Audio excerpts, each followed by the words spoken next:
Let's talk about weight transfers. In this video, I'm only going to concentrate on weight transfers to the front, that is stepping forward. I did Tango tendus, and now this is the next thing in succession. Things to think about when you transfer weight is when you take steps in Tango, they should be cat-like, very quiet. Steps at their best are very cat-like. If you hear a lot of noise, that means there's a total lack of control of my body. If I'm controlling my motions, it should be silent.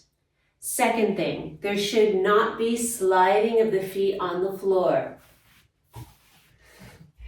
Really easy to be very stable, but there should be a clearance of the foot on the floor, but very little, almost like there could be a piece of paper between my foot and the floor.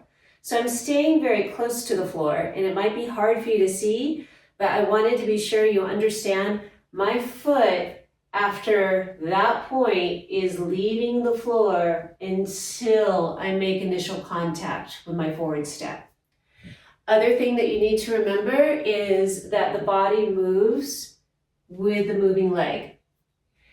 In Tango, I have found that it is best to break steps down, and that way you can hone your technique so the more complicated steps become more easy. So we're going to start with an 8-count step moving forward with a medium step. I'm going to keep my arms right here so they're not flailing around. I don't like doing it on the hips because I find people do weird things. Their hands are on their hips, so just here. I want to use all of the counts to move. So it's almost like it would be a slow motion video of me walking forward, or you could think about moving in water. Water would slow you down, and you could practice this in water. Also, I would be barefoot or in sock feet when you're practicing to walk. You leave the Tango shoes out of the equation. That way you can really feel the articulation of your foot on the floor so that when you put the shoes on, it feels more grounded. So we're going to start with a walking forward, 8 counts, then we're going to do a 4-count walk, and then we're going to walk in single counts. You can practice different size steps just in one straight line with these different counts.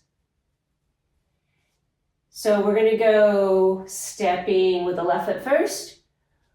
1, 2, 3, 4, 5, 6, 7, 8. 1, 2, 3, 4, 5, 6, 7, 8. 1, 2, 3, 4, 5, 6, 7, 8. 1, 2, 3, 4, 5, 6, 7, 8. One more time. Again, when you take your steps forward, be sure that you're walking or taking medium-sized steps, so you should be going in a straight line. As a review, small steps, very little knee flexion needed. Medium-sized steps, more knee flexion needed. Bigger steps, I do a greater amount of knee flexion, but be careful that when you're taking a bigger step, the trajectory still goes straight forward. You want to think of skimming in one line, almost like you're balancing a book on your head, so that you're not dipping down and up to step. There will be a knee bend, so your body will lower a little bit, but you want to think of going straight ahead and not dipping down. So going back the other direction. And when you practice the 8 counts, I would do this for like 5 minutes, and you can vary this step length. So again, medium-sized step. 1, 2, 3, 4, 5, 6, 7, 8.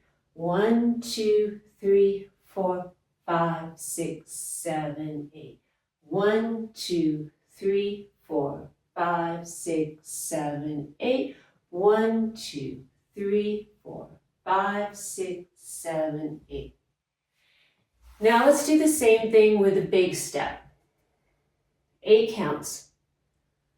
1, 2, 3, 4, 5, 6, 7, 8. 1, 2, 3, 4, 5, 6, 7, 8. 1, 2, 3, 4, 5, 6, 7, 8. 1, 2, 3, 4, 5, 6, 7, 8. So you could practice medium size and large. You could practice small steps, but you could get really bored doing that in 8 counts. It's much harder to do these motions, these walks and transfers of weight slowly than fast. When you do it quickly, if you're a little off balance, you can make up for it and no one will know. Everything is exposed when you do it slowly. So all those wobbles, am I riding the outside of my foot? Are my toes up in the air? Do I need to get my toes in contact with the floor? You'll be able to feel this and thus correct it if you're moving slow. So let's do the same thing in a 4 count with a medium-sized step, just stepping forward.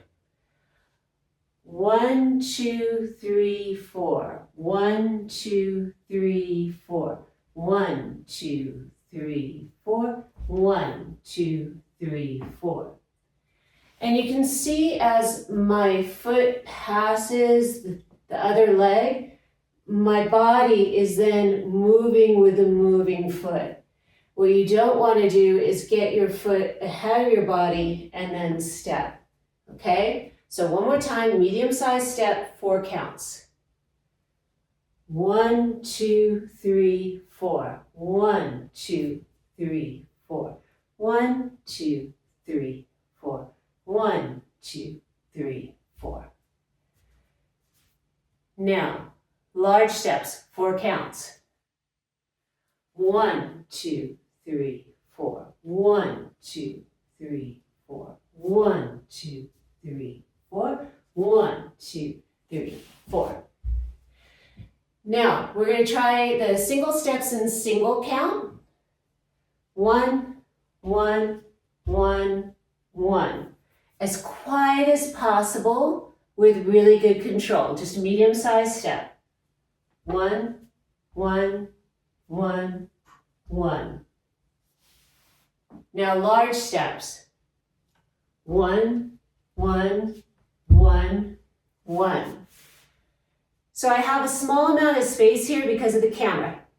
Ideally, if you had a large room, you can go on one diagonal of the room, turn to another angle, and work your way around the room for about 5 minutes trying different speeds. And you might want to film yourself.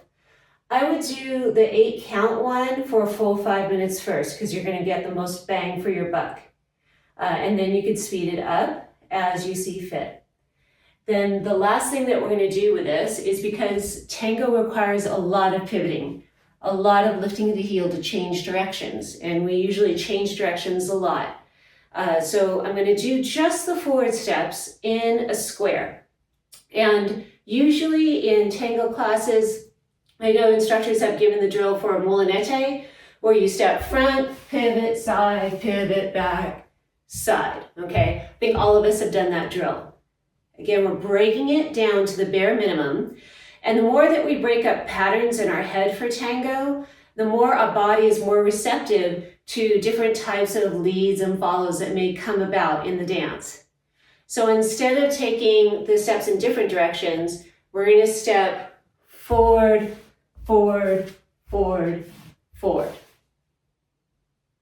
So now we do the square, 8 counts, starting with the left. 1, 2, 3, 4, 5, 6, 7, 8. 1, 2, 3, 4, 5, 6, 7, 8. 1, 2, 3, 4, 5, 6, 7, 8. 1, 2, 3, 4, 5, 6, 7, 8. Now we're going to do in 4 counts, same thing. Remember not to drag your feet on the floor. When I step, I'm lifting the other foot.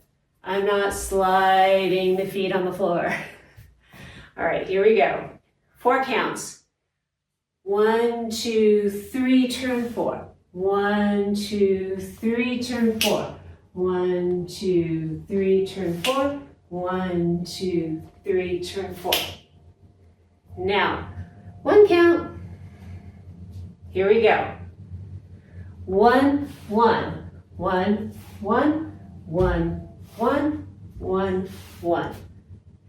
And as you go, you want to make sure you go straight to the front, straight to the side, straight lines.